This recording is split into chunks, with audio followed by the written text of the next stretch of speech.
திமுக கூட்டணியில் இருக்கிறதா அந்த கூட்டணி கட்சியோட தலைவர்கள் மட்டும்தான் அந்த கூட்டணியில் இருக்கிறாங்க, தொண்டர்கள்லாம் அவங்க கூட்டணியில் இல்லையா? யார் இப்படி சொன்னது? தாவேகாவை சேர்ந்த ஆதவ் அர்ஜுனா அவர்கள்.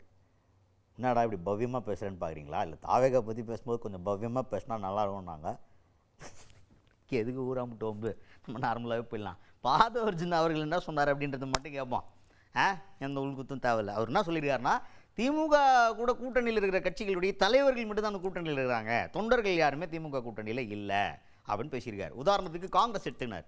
100 பேர் அவர் போயிட்டு ரிசர்ச் பண்ணியிருக்காரு. 100 பேர் எடுத்துக்கினா அதில் 70 பேர் காங்கிரஸ் கட்சியிலேருந்து நீ தாவேகாவுக்கு வந்துட்டாங்களாம்.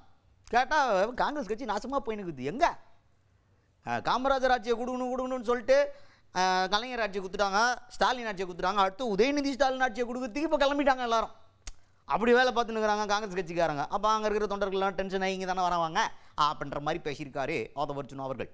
மேலே இருக்கக்கூடிய கட்சியில் இருக்கிற ஒரு 10 கட்சிகளை ஒன்று சேர்த்துக்குவாங்க, அவங்களுக்கு எல்லாம் பெட்டி போயிடும். ஆனால் கீழே இருக்க தொண்டர்கள் அழுதுகிட்டே இருப்பாங்க. அப்போ அவங்களுக்கான ஒரே நம்பிக்கை யாரு? தளபதி. 22 கட்சி கூட்டணியோடைய தலைவர்கள் சேர்ந்துட்டாங்க. இதை நோட் பண்ணிக்குவாங்க நல்லா. என்னது 22 கட்சி?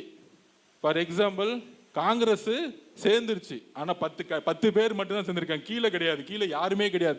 நீங்கள் யாராச்சும், நானே விசாரிச்சிருப்பேன், லேட்டஸ்டாக சர்வே எடுத்தேன். காங்கிரஸில் இருக்கக்கூடிய 100 தோழர்கள் தோழிகளில் 70 பேர் இனி டிவிக்கு வந்துட்டாங்க. என்னடா அந்த கட்சி என்ன பண்ணாலும் இந்த கட்சி உருப்படாது. 50 வருஷமா காமராஜ் ஆட்சி உருவாக்கணும்னு கடைசியில் கலைஞர் ஆட்சி உருவாக்கிட்டாங்க, ஸ்டாலின் ஐயா ஆட்சி உருவாக்கிட்டாங்க, அடுத்த உதயநிதி ஐயா ஆட்சி உருவாக்குறதுக்கு கதை சட்டைகள்லாம் கிளம்பிட்டாங்க. அதுக்கு மேலே ஒரு 10 கட்சி, 10 தலைவர்கள். கேட்டால் பிஜேபி வந்துடும் பொய்யா பேசி சுத்திட்டு இருக்கிறது. இப்படி தான் 3 எலெக்ஷன் ஜெயிக்கிறது. இங்கே யார் முதலமைச்சர்?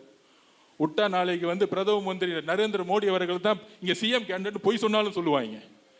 இங்க முதலமைச்சர் செய்யக்கூடிய தவறுகளை சொன்னா நம்மளை திசை திருப்பி விடுவாங்க. நம்மளை திசை திருப்புறதுக்காக தான் நமக்குள்ளேயே பல பிரச்சனைகளை உருவாக்குறது, பல அவதூறுகளை கிரியேட் பண்ணுவது. அது ஒரே வார்த்தையில சொல்றாரு, என்னுடைய பிரச்சனையை நான் பார்த்துக்கிறேன். அவ்வளோ ஒத்து கிடையாது. நீங்க உங்க வேலையை பார்த்துட்டு மக்களோட பிரச்சனைக்காக போராடுங்க, ஃபீல்டுக்கு போங்க, அவங்க செய்யக்கூடிய செயல்களை செய்யுங்கன்னு சொல்லிட்டாங்க.